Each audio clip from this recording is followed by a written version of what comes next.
Hello my friends, I want to just add two more points to the video done by my friend Stephen Atkins and to prove that Muhammad was not prophet like Moses. So point number one, we're going to read from a Hadith. So, Hadith Sahih Bukhari, volume 4, book 55, number 583, narrated Ibn Abbas. Abraham brought her, Hagar, and her son Ishmael, while she was suckling him, to a place near Kaaba, under the tree of the spot, or on the spot of Zamzam, at the highest place in the mosque. Years later, Abraham came back to Mecca, and he said to Ishmael, Allah has ordered me to build a house here. So from this hadith, we see the idea of Muhammad basically gave information that Abraham brought Hagar and Ishmael from Canaan to Mecca, dropped them there, and he was coming ever so often. And at one of the visits with Ishmael, he, with Ishmael, built the Kaaba. That's a claim. So let's look at Genesis to find if the claim is true. Genesis chapter 21, verses 14 and 15. And Abraham rose up early in the morning, and took bread and a bottle of water, and gave it unto the Hagar, putting it on her shoulder, and the child, and sent her away. And she departed and wandered in the wilderness of Beersheba. And the water was spent on the bottle, and she cast the child under one of the shrubs.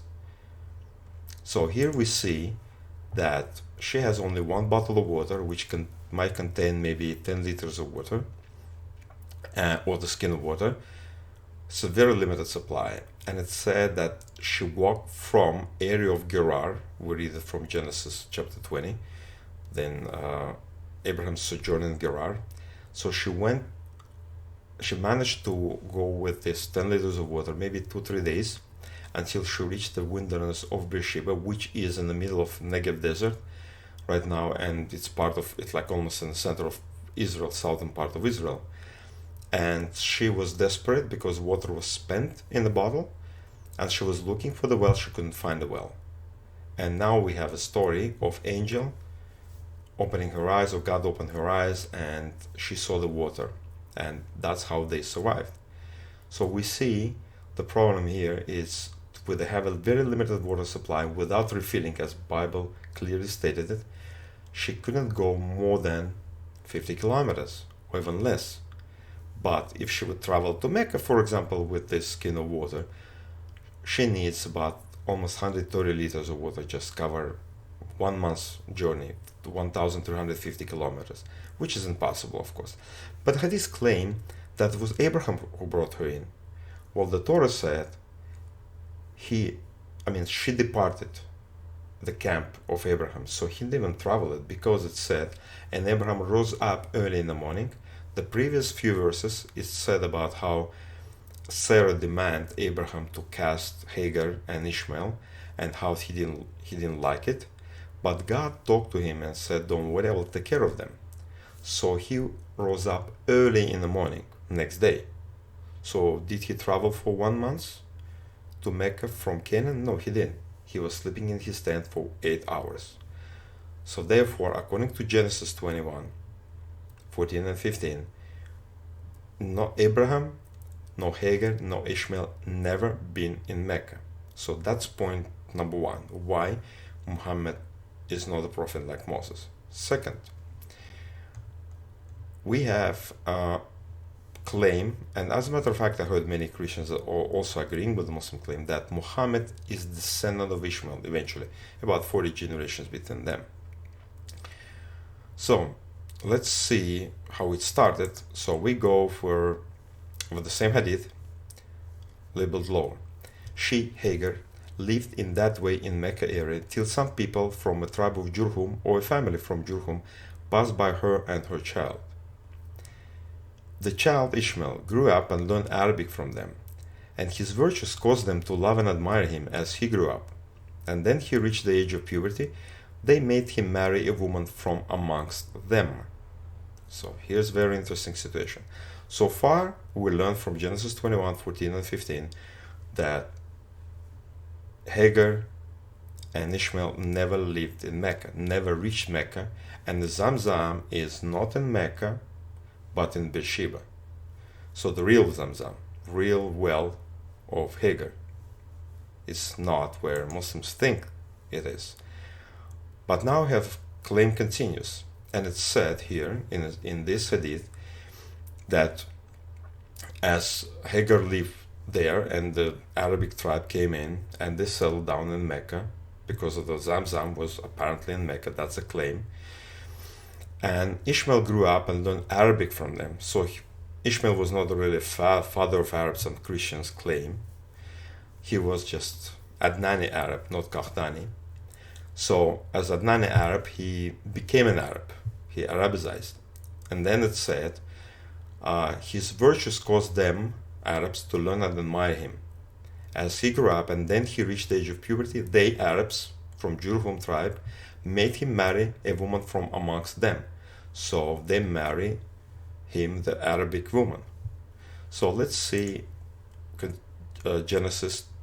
Torah, Genesis 21, 20 and 21 now. And God was with the lad, and he grew and dwelt in the wilderness and became an archer. And he dwelt in the wilderness of Paran. And his mother took him a wife out of the land of Egypt. So here's we have very interesting situation. According to Genesis 21:21, the Hagar took him a wife out of the land of Egypt. Therefore, the wife of Ishmael was Egyptian. Therefore, all his 12 sons were 25% by blood, Chaldean, through Abraham, and 75% Egyptian by blood, through Hagar, she was Egyptian, and the wife of Ishmael, Egyptian, and have a zero Arabic blood at all. But according to the Hadith, the Arab wife of Ishmael was Arab, and therefore the bloodline in Ishmael, the 12 sons of Ishmael were 50% Arab by blood, 25% Chaldean, 25% Egyptian. But it's not what Bible, the Torah said. Therefore, based on the Torah 21, we could see that Muhammad, according to claim of the Hadith, he was never been in line of Ishmael, because the story of Ishmael and his tribes are separate, differently told in the Torah and in the Hadith. But since we know the Torah came like 1,000 years before the Hadith, so we trusted, everybody trusted, the Jews and Christians trusted, and suddenly 600 years after Christ, Muhammad came and he made the story where Ishmael and Hagar and Abraham traveled to Mecca. Ishmael and Hagar settled down in Mecca. Then Abraham, with the help of Ishmael, built Kaaba there. And Ishmael married the Arab woman in Mecca. So therefore, according to that narrative, since Muhammad was born in Mecca, there is no problem for him to be in line with Ishmael. But if we read the Genesis 21, the story is completely different. First of all, not Abraham, not Hagar, no Ishmael ever been in Mecca. So therefore, Abraham never built the Kaaba. He never built the house or the room, empty room. He always built altars. If we read Genesis, his story, he always built altars, not empty rooms. So now this number one, right? And second, since Ishmael, when he grew up, he married an Egyptian woman, not an Arab woman. So we have two issues here when we could say that based on the Genesis 21, Muhammad has nothing to do with the line of Abraham. So, and also he could not be the prophet based on Deuteronomy 18:18 that many Muslims claim, because among the brethren of you get prophet from their brethren, meaning the brethren of Israelites or Arabs through Ishmael. Well, that's not what the Torah said, and it's contrary to what Muhammad said.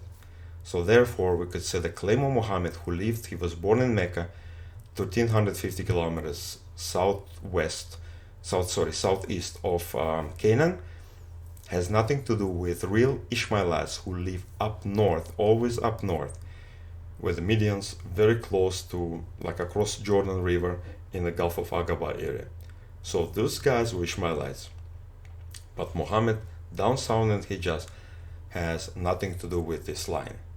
So based on this information from Genesis 14 to 21, we see how easily we could refute the claim of Muhammad being a prophet like Moses, and thus I'll end my video.